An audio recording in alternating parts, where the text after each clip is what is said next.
주간도 잘 지내셨는지요? 우리 말씀 안에서 이렇게 함께 예배함이 감사합니다.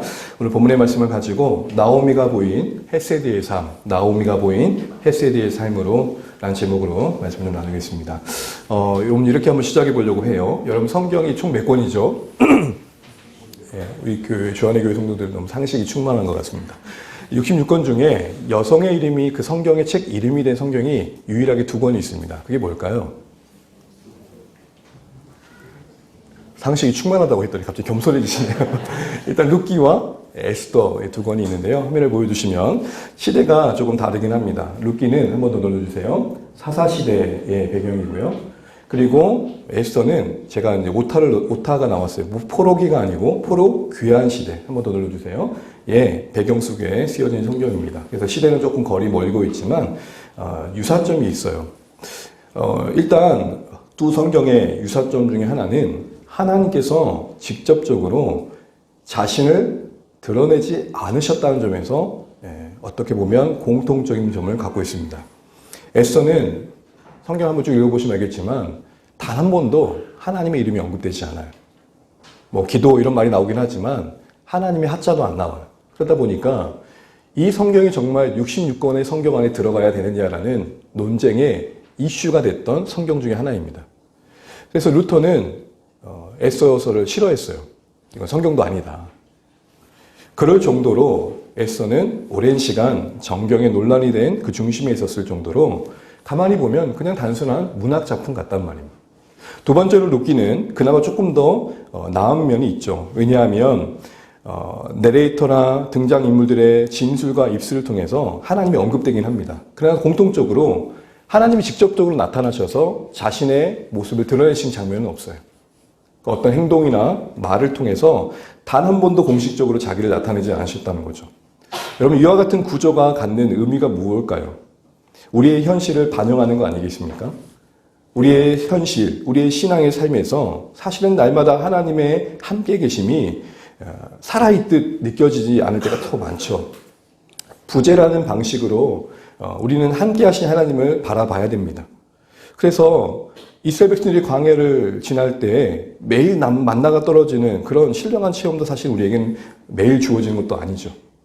어떻게 보면 하루하루의 반복의 연속에 그냥 가끔씩 찾아와 주시는 하나님을 만나는 듯한 그런 느낌이죠. 바로 이런 현실 속에서 계시지 않을 때가 그렇게 느껴질 때가 더 많은 신앙의 실제 속에서 하나님은 그 부재의 방식으로 오히려 함께 하신다는 것을 알려주는데 이 구조에 갖는 교훈이 있다는 겁니다. 은밀하게 우리의 인생 속에 간섭하시고 개입하신다는 것입니다. 그 자신을 직접적으로 드러내지 않는지더라도 부재라는 독특한 방식으로 동행하고 계시다는 거죠. 특히나 룻기서를 이런 관점을 보게 되면은 정말 하나님의 간섭과 돌보심이 아니었다면 일어날 수 없었던 우영 같은 필연들이 너무 많아요. 형태는 우영인데 내용은 누군가는 치밀하게 계획하지 않으면 이루어질 수 없는 필연이란 말입니다. 텅 빈 나오미가 다시 채워지는 나오미가 되는 이 구조 속에 등장하는 수많은 사람들의 모습과 그리고 고백과 삶의 모습들, 그 한마디로 굳이 말한다면 헤세드라 할 수 있을 것입니다. 이런 헤세드의 삶을 통해서 하나님께서 일해 가시는 것을 보여주고 계시다는 거죠. 이런 관점에서 보면 이제 우리가 룻기가 본격적으로 시작되면서 놓치지 말아야 할 중요한 관점 중에 하나는 동일하게 오늘도 우리의 가정과 우리 삶에, 우리 공동체에 회복이 필요한 곳에 하나님의 은혜를 만들어가는 그 가정의 그 구원의 일하심이 어떤 삶의 자세와 태도를 통해 흘러가는지 이루어지는지를 관심 갖고 봐야겠다는 거죠. 특별히 여러분 헤세드라 할 때 많이 들어보셨을 텐데 이 헤세드는 크게 하나님과 연관되어 쓰여질 때와 사람과 연관되었을 때 그 내용의 의미가 조금씩 다릅니다. 일단 이 헤세드란 말은 한 단어 안에 많은 의미가 담길 만큼 참 깊고도 심오한 단어입니다. 그 어떤 다른 나라의 언어로 번역할 때 특정 단어를 매칭시킬 수 없을 만큼 그 의미가 풍성하다는 거죠. 그러나 한마디로 말하자면 그 하나님의 선하신 성품 전체를 대표한다 할 수 있을 것입니다. 조금 더 이야기해보자면 이 헤세드는 언약에 기초한, 약속에 기초한 하나님의 끝없는 사랑을 말합니다. 끝없다고 할 때는 그 사랑이 중단된 적이 없고 변해본 적이 없다는 거죠. 그리고 그 사랑이 은혜와 때론 인애와 자비와 긍휼 등 다양한 모습들로 그의 백성들 가운데 나타내시는 것들을 보게 됩니다. 이게 바로 헤세드입니다. 굳이 하나님과 관련된 헤세드를 한마디로 말하자면 끝없는 하나님의 사랑에서 비롯된 인애와 자비, 긍휼이라 할 수 있을 것입니다. 사람에게 사용될 때는 그럴 필요가 없음에도, 아니 그럴 책임과 의무가 없음에도 불구하고 자발적으로 보이는 어떤 충성, 헌신, 친절이라 할 수 있을 것입니다. 우리가 서로에게 볼 때 굳이 저렇게까지 나한테 할 필요가 없을 텐데 참 고맙다 라는 마음을 갖게 할 만한 사람들이 우리 주변에 있고 또 우리가 그렇게 비춰질 때가 있을 겁니다. 바로 그런 걸 말하는 겁니다. 또한 하나님과의 관계 속에서는 하나님을 향해서 순결함을 지키는 것, 그 하나님의 헌신할 때 헤세드라는 표현을 씁니다. 이런 많은 의미를 갖고 있는 헤세드가 룻기 안에서 어떻게 나타나고 있는지 우리가 보면서 작은 기대감을 가져보는 거죠. 여러분, 오늘도 우리는 회복이 필요한 시대를 살고 있습니다. 곳곳에 상처난 사람들의 이야기, 고통받는 사람들의 이야기, 아니 교회마저도 여러 힘겨운 이야기들을 가슴에 품고 살아가는 모습들을 우리가 봅니다. 한마디로 우리는 은혜가 필요하고 회복이 필요한데 하나님께서 이것을 우리에게 직접적으로 일해 가실 때도 있지만 룻기를 통해서 우리가 보고자 하는 것은 직접적으로 자신을 나타내 주지 않는 배후에서 일하시는 방식으로 일하게 한다고 하실 때 그때 주의 백성들, 우리 서로는 어떤 모습으로 드러나야 되느냐. 이게 우리의 이제 질문이며 관심이 되어서 룻기가 한 장씩 진행될 때마다 이런 인생의 모습들을 통해 하나님은 오늘도 회복의 이야기를 써가시는구나. 이걸 우리가 한번 생각해 볼 필요가 있다는 거죠. 오늘 우리가 지금 주목해 보려고 하는 줌인해야 될 장면은 뭐냐면 이제 두 며느리와 함께 있던 곳 모압을 떠났지 않습니까? 떠난 뒤에 그 과정 속에서 시어머니 나오미가 두 며느리를 다시 되돌려 보내는 장면을 우리가 좀 묵상해 보려고 합니다. 7절 하반절에서 8절인데요. 우리 같이 설교 노트나 화면 보시고 한번 읽어보겠습니다. 시작. 두 며느리도 그와 함께하여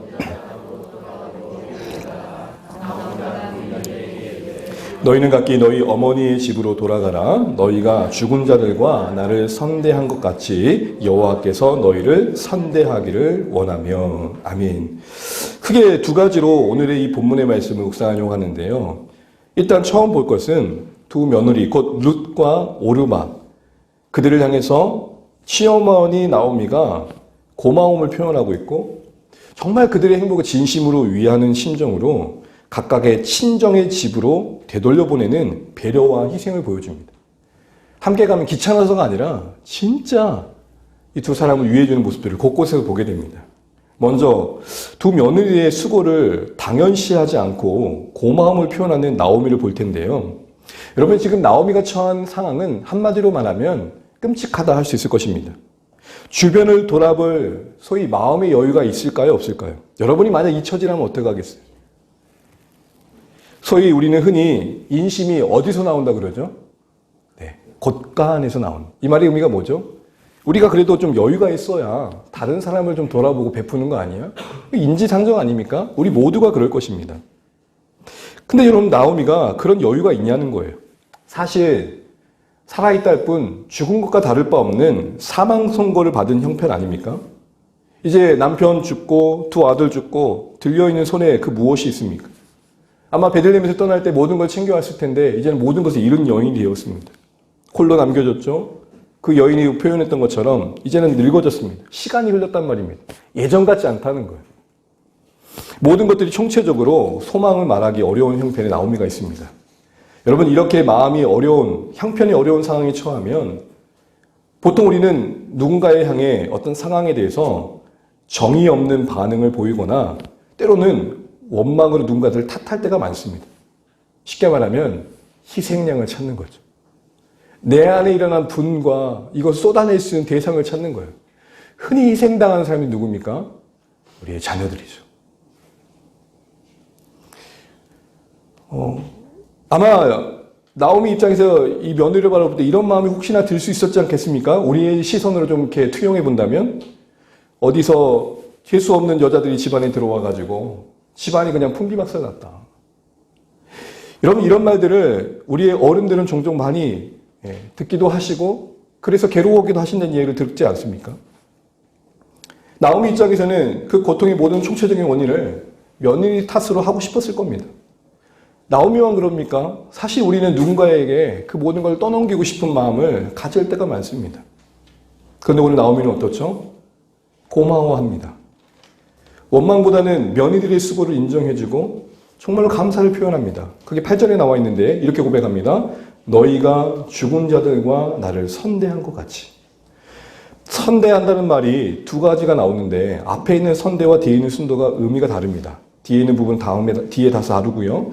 일단 너희라면 두 며느리죠. 죽은 자들은 이 떠난 남편들이겠죠. 나는 나오미 시어머니를 말합니다. 그러니까 이 두 여인들이 며느리로서 선대했다는 겁니다. 이때 선대의 말은 수고하다, 뭔가를 만들어내다, 이루다라는 의미입니다. 그러니 선대했다는 말의 의미를 그 상황의 맥락에 풀어 적용해 보면 이런 의미겠죠. 며느리로서 그 두 여인이 그 역할을 참 잘해줬다는 겁니다. 좋은 아내였고 좋은 며느리였다는 칭찬과 격려의 의미가 있다는 거죠. 여기서 우리는 나오미가 그들의 수고를 선대했다로 받아들이면서 당연히 여기지 않습니다. 오히려 참 잘해줬다고 인정해주고 격려해줍니다. 너희들이 며느리니까 그 역할상 당연히 할 바라고 생각하지 않고 있다는 거죠. 당연히 생각하지 않는 게 감사의 시작입니다. 여러분, 누군가로부터 우리 주변에 어느 누군가가 우리에게 선대했다라는 것들을 받은 적이 있으실 겁니다. 누군가로부터 받은 그 선대를 우리는 기억하고 고마움을 표현하고 있는가를 이 말씀을 통해 한번 돌아보게 됩니다. 특별히 그 위치상, 그 위치적 관계가 당연히 여길 때가 있잖아요. 자녀들이 부모님에게 선대를 행할 때 자녀로서 당연한 거죠. 남편이 아내에게, 아내가 남편에게, 또 목회자가 성도님들에게, 또 성도님 목회자들에게 뭔가 당연하다 생각하는 그런 부분들이 있다는 것이죠. 그런데 그런 상황들 속에 그거를 선대로 여겨드리고 참 잘해주었다라고 격려해주면서 고마움을 표현해내는 것이죠. 매일 아침 밥상을 차려주는 아내의 수고가 당연하면 선대로 여기지 않겠죠. 김 없어? 이런 말이나 하죠. 그러면 이제 끝나는 거죠. 참 오늘은 김치가 다른 맛이 나네. 이런 디테일함이 사실은 선대한 그분을 향한 고마움의 표현이겠죠. 또 적극적으로 우리는 누군가에게 선대를 베풀고 있는가를 돌아보면 좋겠습니다. 이 말은 두 며느리가 그 자기의 역할들, 그 주어진 형편이 어려운 중에도 그 역할을 잘 수행해 준 것처럼 우리에게 부여된 위치와 역할들을 잘 마무리 지어 가고 있고자 하는 기대감이 있냐는 것입니다. 한마디로 마무리가 아름다운 사람, 머물렀던 자리가 아름다운 인생이 되기를 꿈꾸고 있다는 것이죠. 떠나면 그만이지 라는 생각이 보편적인 이 시대 속에 그래도 내가 머물렀던 그 위치와 자리, 내가 그 직분을 내려놓고 그 역할을 내려놓을 때 그래서 사람들에게는 그 사람의 존재가 선대로 여겨질 것들을 기대하면서 하나님 앞에 그 열매 맺을 것들을 바라보며 신실하게 감당하고자 하는 마음이 우리 가운데 자리 잡고 있냐는 거죠. 저는 이 말씀을 보면서 제 자신에게 좀 적용을 해봤습니다. 목회자로서의 수고를 모두 마치고 이제 이 자리를 내려놓을 때 교회 가운데 저의 역할과 그리고 그 모습들이 선대로 비춰질 수 있겠는가. 또한 제가 이 세상을 떠나게 되는 어느 한날에 아내에게 그리고 자녀들에게 나의 수고가 나의 삶이 아버지 그래도 아버지의 그 역할을 참 잘 수행해 줬습니다. 아버지는 좋은 아빠였고 당신은 나한테 좋은 남편이었습니다. 이런 말을 듣기를 기대함이 있는가라는 거죠. 하루하루 살아가다 보면 끝을 아름답게 맺어야 되는 생각조차 못할 때가 많습니다. 소위 쳐낸다 그러죠. 우리 삶이 그런 것 같습니다.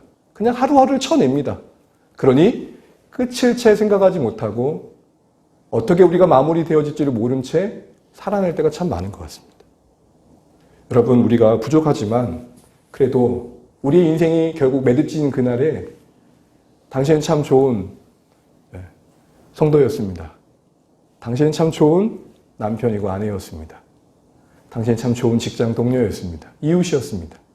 이렇게 비춰질 수 있는 우리의 삶 되시기를 주의 이름으로 축복합니다.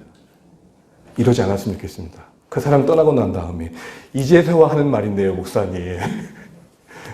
그렇지 않은 우리의 신실한 삶 되면 좋겠습니다.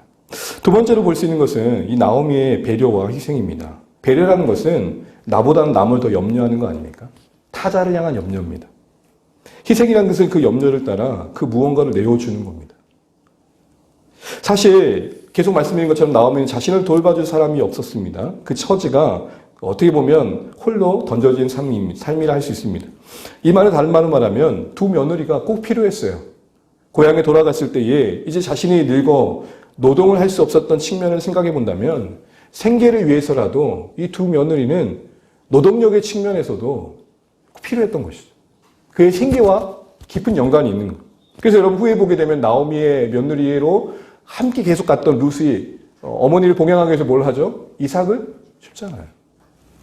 최소한의 생계 활동을 할 수 있는 데 있어서 이 두 며느리는 나오미에게서는 그 순간만큼은 그 상황에서만큼은 가장 최선의 것이었어요.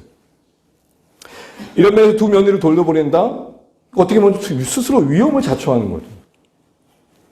다른 말로 말하면 나오미가 할 수 있었던 최고의 희생이었습니다.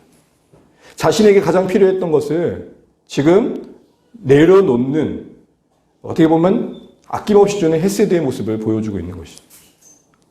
이런 질문이 드는 거예요. 이런 배려와 희생 그리고 고마워하는 마음들이 지금 그의 주변진 형편과 너무 어울리지 않단 말이에요. 쉽게 가능했을까를 고민하게 돼요. 더 나아가 무엇이 가던 그 걸음을 멈추게 했을까라는. 지난주에는 뭐가 그를 나오게 했냐 그런다면 오늘은 그를 멈추게 한 게 뭐냐는 거예요.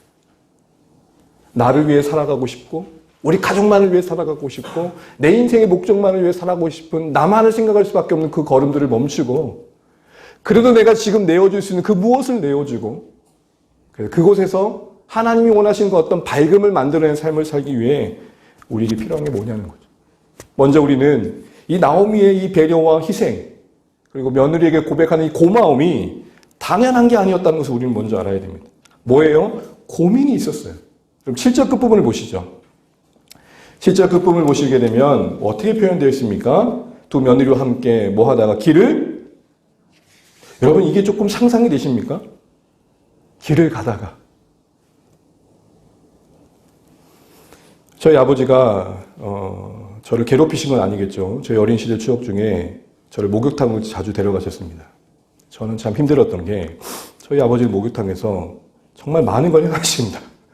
운동도 하시고 서커스도 하시고 참 어떻게 보면 옆에 있는 게 때로는 좀 부끄럽다 정도로 노래도 하시고 그래서 가면은 이제 같이 가기 조금 부끄러웠던 기억이 있죠. 물론 가게 되면 또 아버님이 목욕탕 한번 가시면 벌써 2-3시간이니까 난 너무 힘들었던 거예요. 그래서 가능한 안 가려고 하는데 땡깡을 부리다가 씩씩거리면서 동행이라기보다는 뒤쫓는 거죠. 아버님 저희 가시고 가다 보면 길을 멈추십니다. 가다가 이렇게 말씀하시네. 그냥 집에 가라 너는. 길을 가다가. 제가 이 얘기를 드리는 것은 유사 상황은 아니지만 지금 나오미가 어떤 형편에서 이런 선택을 했는지 생각해 보자는 겁니다. 함께 처음에는 가려고 했습니다. 두 며느리가 동행하는 그 걸음을 함께 했습니다. 근데 가다 보니까 인간적인 고민과 갈등이 있었던 거죠. 왜요? 분명 이 두 며느리가 지금 나랑 같이 가면 고생길이 뻔한데 같이 가는 게 필요는 하지만 그렇지 않으니 이 사람들이 너무 고생할 거 생각하니 주저가 됐던 거죠. 한마디로 길을 가던 그 끝에 라는 말은 길을 가다가의 이 말은 고민과 갈등 끝에 결국 멈춰섰다라는 이 말인 것입니다. 어떤 선택 앞에서 나오미도 고민했다는 것이죠. 갈등했다는 것이죠. 그리고 그 걸음을 멈추고 그 선택의 결과를 오늘 이 고백을 통해 나타내주고 있는 겁니다. 여러분 잠시 우리 삶의 당연한 모습이겠지만 우리 삶의 모습을 다시 한번 돌아보면 좋겠습니다. 우리는 길을 가다가 어떤 선택을 반드시 하게 되어 있습니다. 이럴까 저럴까라는 고민 끝에 그 무엇을 선택하게 되어 있습니다. 유쾌하게 상쾌하게 통쾌하게 단 한 번에 그 어떤 결정을 내린 분들은 사실 많지 않습니다. 물건 하나를 구매해도 들었다 놨다 하지 않습니까? 가끔 이제 여성분들을 보면 왜 담았는데 다시 빼죠? 고민하시는 거죠. 가장 중요한 가성비. 요즘 여러분 연말에 송년회 모임이 많잖아요. 송년회 키워드가 요즘 송가인이랍니다. 들어보셨습니까? 송년회 모임을 가성비 좋은 인싸 식당에서. 그러니까 너무 이제 경제도 어렵기도 하니까 이름 있는 데 가서 함께 보되 그래도 좀 돈 저렴하면서 드릴 수 있는 곳을 가자 이런 거예요. 사람들은 어쨌든 이런 어떤 선택 끝에 계속 뭔가 고민하고 그 어떤 선택을 하게 되어 있습니다. 중요한 건 고민이 문제가 아니고 그 고민 끝에 하게 된 선택의 결과가 무엇이냐라는 것이죠. 분명 우리는 고민할 때 이 고민하는 순간에 우리에게 영향력을 주는 그 무엇이 있을 겁니다. 그렇다면 나오미가 길을 가다가 고민 끝에 그 어떤 결정을 내렸을 때 그 결정이 자신의 손해를 감수하며 자신을 내려놓으며 두 며느리를 내보내는 다시 그들의 고향으로 돌려보내는 선택을 했다는 이 이타적인 선택은 무엇의 결과였냐가 되는 거죠. 고민보다 더 중요한 것은 고민의 순간에 나에게 결론적으로 영향력을 끼치는 권위가 뭐냐는 거예요. 이걸 할까 말까 할 때 주님의 뜻은 그거지가인지 아니면 숱한 사람들의 말들인지 경험인지 적어도 오늘 나오미는 두 가지의 그 어떤 영향력이 그 고민의 과정이 있었음을 보게 됩니다. 첫 번째는 따뜻한 시선, 곧 다른 말로 긍휼입니다. 여러분 11절 13절을 보게 되면요. 나오미가 며느리를 향해 뭐라고 호칭하냐면 내 딸들아 돌아가라. 며느리가 딸이 될 수 있습니까? 없습니까? 고개를 절레절레 하신 분들이 거의 99% 같습니다. 그런 측면으로 보지 마시고요.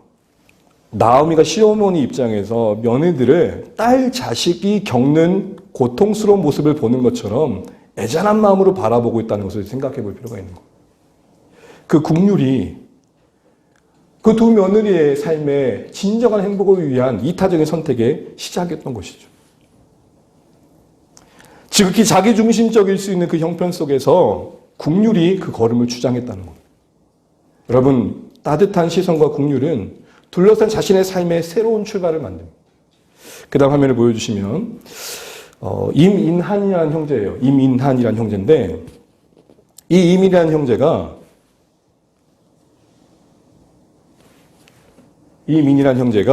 인도에 직장일 때문에 갔다가 큰 사고를 겪고 전신마비가 됩니다.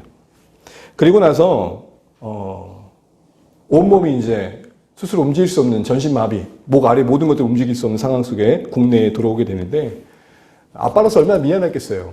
가정의 미래가 암담해지고 또 자신이 참 처지가 너무 상황이 엄청나게 어려워진 거죠. 가족에게 미안한 마음, 또 암담한 마음, 복잡한 마음을 안고 국내에 왔을 때 자신의 누나가 다니던 교회의 목사님, 김태양 목사님이 신방을 오게 되고 그 시간 속에서 그 격려와 위로와 또 복음을 전함 속에서 하나님을 만나게 됩니다.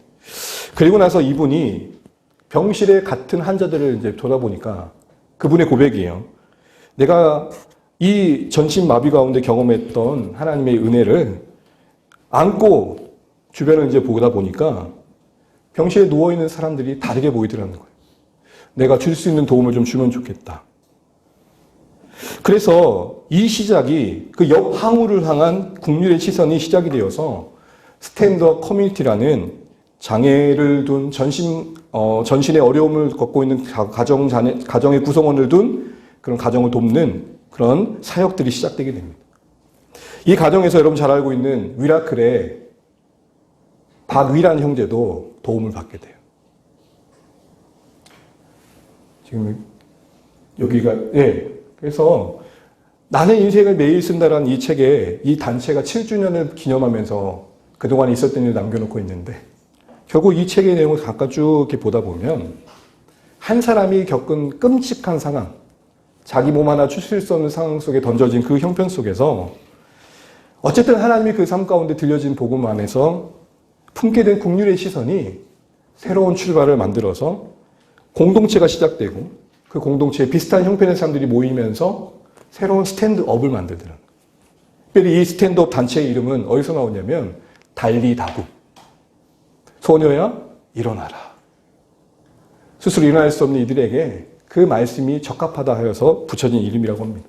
그래서 이 스탠드업 단체 안에는 스탠드 데디, 스탠드 맘, 스탠드 영 이렇게 해서 각각의 계층의 세대의 전신마비를 겪고 있는 분들이 함께 모임하고 서로를 격려하고 붙들어주고 있다고 합니다. 여러분, 오늘도 동일하다고 봅니다. 늘 우리를 둘러싸고 있는 상황 속에 내게만 하나님의 은혜가 만든 국률의 시선이 새로운 공동체를 시작하게 하고 하나님의 은혜가 담기는 일들을, 회복의 이야기들을 만들어간다는. 두 번째로 나오미에게 있었던 건 뭐냐? 단순한 연민과 공감을 뛰어넘는 통감이 있었습니다. 단순한 손쉬운 공감이 아니었습니다. 참 힘들겠다가 아니었습니다. 정말 같이 아파합니다. 자기 존재의 확장을 그 두 며느리와 함께 경험하고 있습니다. 며느리의 세계와 나오미의 세계가 함께 만나고 있습니다. 두 사람이 동떨어져서 어떠한 대상을 대상화해가지고 치근히 바라보는 정도가 아니라 함께 묶인 존재로서의 아픔을 나누고 있습니다. 13절 말씀 같이 한번 볼까요? 함께 읽습니다. 여호와의 손이 나를 치셨으므로 나는 너희로 말미암아 더욱 마음이 아프도다. 마음이 아프다 하는데 더욱 아프대요. 누구 마음이요? 나오미의 마음. 누구 때문에? 며느리들 때문에. 하나님이 나를 치신 건 맞다. 괴로움이 내게 임한 건 맞다. 그런데 나에게만 머물러 이 괴로움이 이 일 때문에 너희마저 괴로움을 겪었다는 것 때문에 난 더 힘들다. 대체로 힘든 일을 겪게 되면 사람들은 자신의 아픔에 더 집중하게 됩니다. 내 코가 석자라고 하지 않습니까? 그 주변에서 나도 아프다 그러면은 자기는 더 아프다고 대응합니다. 너만 힘드니 난 더 힘들어. 이렇게 말하는 거죠. 타인의 아픔의 공감보다는 자기 아픔에 더 집중하고 몰입합니다. 그래서 그런 말도 하지 않습니까? 타인의 암보다 내 감기가 더 힘들다. 그럼 여러분 이런 공감을 뛰어넘는 통감, 아파할 정도로 며느리의 형편을 헤아리고 그 형편이 회복되길 바라는 마음은 어디서부터 왔을까요? 추정해 볼 수 있는 것은 나오미도 며느리들이 했던 그 경험들을 함께 했기 때문이 아니겠습니까? 며느리의 처지를 겪어봤기 때문에 그 안에 상황을 더 깊이 통감할 수 있었다는 겁니다. 두 며느리들이 남편을 잃었지만 자기도 남편을 잃었습니다. 또한 이 두 며느리들이 시어머니를 따라가게 되면 낯선 땅 이스라엘로 가야 됩니다. 고향을 등져야 됩니다. 나오미도 고향을 등져봤습니다. 무슨 말이죠? 자신도 타향살이를 해봤기 때문에 타향살이의 외로움을 아는 거죠. 괴로움을 아는 겁니다. 우리 보통 동병상련이라고 하지 않습니까? 그런 상황 속에 만들어진 나오미 안의 이 심성이, 이러한 정서가 통감을 만들어냈던 것입니다. 더욱이나 모압 여인인 이 며느리들이 자기를 따라 예루살렘을 가게 되면 더 고통을 겪을 것을 생각하면 안타까웠던 거죠. 왜요? 이스라엘은 이방인에게 유독 또 적대적이지 않았습니까?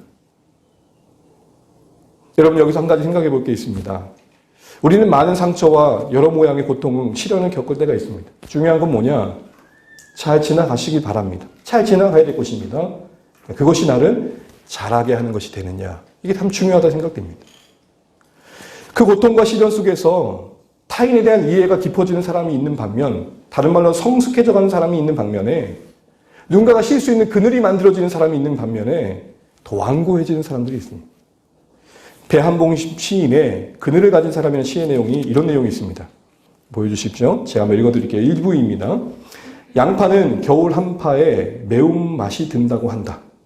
쓸개 빠진 삶을 철들게 하고 세상 보는 눈을 뜨게 한다. 외로움도 매운맛이 박혀야 알뿌리가 생기고 삶도 그 외로움을 품을 줄 안다. 마침내 그는 그늘을 가진 사람이 되었다. 그늘진 표정을 시련 속에서 만들어간 사람이 있고 그 태양볕 같은 강렬한 고통에 지친 그 사람이 그 시간을 지나고 그 아픔을 알기에 내가 누군가에게 그늘이 되어줘야겠다는 사람이 있다는 것입니다. 사랑하는 주안의 가족 여러분, 나오미의 통감은 두 며느리에게 힘을 주는 그늘이었습니다. 한 유명한 목사님이 목회자들을 권면하면서 이런 말을 하셨습니다. 목회자가 그 인생의 과정 속에 몸에 새겨진 상처를 해결하지 못하면 교회와 성도들에게 무기가 된다는 것입니다. 제가 제 인생의 가정 속에 겪은 상처를 고스란히 안고 주님의 은혜 안에서 해결되지 않는 모습으로 여러분 앞에 서게 되면 무기가 되는 겁니다. 독서를 할 것이며 온갖 감정을 쏟아낼 것이며 온갖 분노를 유사한 상황을 마주할 때마다 여러분을 향해서 쏟아내게 될 것입니다. 그러나 모두가 그런가요? 겪었던 그 시련 속에 잘하는 사람이 있죠. 우리 너무 잘하는 것처럼 우리에게 그런 은혜가 있었으면 좋겠습니다. 우리도 시간을 지나면서 더 많은 그늘을 가질 수 있는 인생들 되시기를 주의 이름으로 축복합니다. 나오미가 뭔가를 많이 가져서가 아닙니다. 그의 시간 속에 그를 자라게 하신 그 하나님의 손길 속에 그는 줄 수 있는 게 없었지만 쉬게 할 수는 있었습니다. 여러분, 이게 너무 중요합니다. 쉴 수 있게 해줬습니다. 뭔가를 줄 수는 없었지. 또한 오늘 나오미는 그런 고마움과 희생과 배려를 보일 뿐만 아니라 적극적으로 축복해주는 모습을 보게 됩니다. 우리 8절 하반절 9절입니다. 함께 읽습니다. 여호와께서 너희를 선대하시기를 원하며 여호와께서 너희에게 허락하사 각기 남편의 집에서 위로받게 하시기를 원하노라. 앞서 선대는 어떤 일을 해내다라는 측면이라면 여기서의 선대는 같은 말로 번역은 되었지만 우리가 앞서 말씀드렸던 헤세드입니다. 하나님의 긍휼과 자비를 지금 구하고 있는 거죠. 자기는 줄 수 있는 게 없지만 그 며느리의 삶에 하나님의 은혜가 임해서 긍휼이 임해서 그들의 필요를 채워줘서 그들이 가정을 이루고 그들이 위로를 얻기를 바라고 있습니다. 여러분, 이렇게 보면 룻기의 대부분의 내용은 이 나오미의 축복의 기도가 성취되는 과정 아닐까요? 나오미는 룻이 오르바가 모압으로 돌아가 가정을 이룰 것을 생각했던 한계는 있었겠지만 하나님은 새로운 방식으로 룻을 동행케 하시고 생각지 못했던 보아스라는 사람과의 만남 속에 이 기도가 이루어지게 하십니다.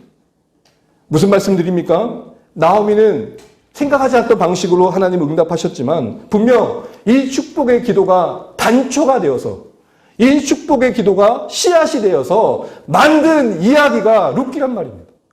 그럼 결국 나오미 이 두 며느리를 향해 축복하며 기도했던 내용이 결국 룻기를 채워가는 회복의 이야기의 단초였던 것을 우리가 생각한다면 더 나아가 그렇게 보니 룻기에는 수많은 등장하는 인물들이 이런 헤세드의 삶을 베푸는 걸 보게 됩니다.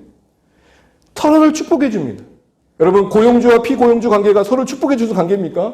눈을 부릅뜨고 이것들이 시간을 소비하나 아니 일을 잘하고 있나 그 보는 거 아닙니까? 그런데 여러분, 보아스는 그 추수꾼들을 어떻게 합니까? 당신들을 하나님께서 축복해 주시기 원합니다. 이 세상의 관계 속에서 형편 속에서 볼 수 없는 축복이 룻기에 넘쳐납니다. 이처럼 여러분, 룻기는 고통의 시대와 회복의 길 써가는 하나님 원리 하나를 분명히 증거해 줍니다. 그게 뭘까요? 서로를 향한 헤세드의 삶, 축복의 말과 기도가 걸음이 되어 하나님의 회복의 이야기가 만들어진다는 것이죠. 사랑하는 성도 여러분, 다시 한번 이제 말씀을 맺으면서 제 아무리 힘들고 고통스러운 상황에 내려놓는다 할지라도 하나님의 백성들이 서로를 끌어안아주고 긍휼로 바라봐주고 적극적인 축복의 기도와 인애를 베푸는 속에서 하나님은 거기 안에 회복의 이야기를 만드신다는 것들을 우리가 분명히 바라보실 수 있기를 바랍니다. 이것이 소중하고 이런 점에서 왜 하나님께서 베들레헴에서 일하셨는지를 우리가 볼 수 있는 이유는 당시 사사시대는 이런 분위기가 아니었고요. 당시 사사시대 분위기는 뭡니까? 전쟁과 폭력과 납치와 겁탈이었거든요. 그런 측면에서 오늘 룻기가 만든 이 따뜻한 회복의 이야기를 하나님께서 우리에게 보여주시는 거 아닌가 싶습니다. 작은 마을이었지만 주목받는 이유가 거기에 있다는 것이죠. 사랑하는 주안의 가족 여러분, 우리 한 사람 한 사람이 그 각자의 삶의 자리에서 타자를 축복하고 그들에게 그늘이 되어주며 헤세드의 삶을 우리가 할 수 있는 삶을 해나갈 때 적어도 우리가 발 딛고 서 있는 삶의 자리만큼은 따뜻한 자리가 되지 않겠습니까? 오늘날 혐오와 비방의 시대를 우리가 삽니다. 상대방을 적대시하고 악으로 규정하고 시대의 분위기가 그 사람을 짓밟게 만듭니다. 누군가 그런 말을 하더라고요. 누군가를 혐오하지 않아도 그 누군가를 향한 정당한 비판은 가능하다는 겁니다. 근데 가만히 보십시오. 비판과 대안을 위한 어떻게 보면 상대방을 향한 대안보다는 일단 적으로 규정하고 짓밟는 게 이 시대의 분위기가 되어버렸습니다. 이런 시대, 이런 사사시대와 유사한 분위기 속에 우리가 회복의 이야기를 만든 공동체가 된다는 건 뭘까요? 그래도 이곳에 오면 그늘을 느낄 수 있어야 되지 않겠습니까?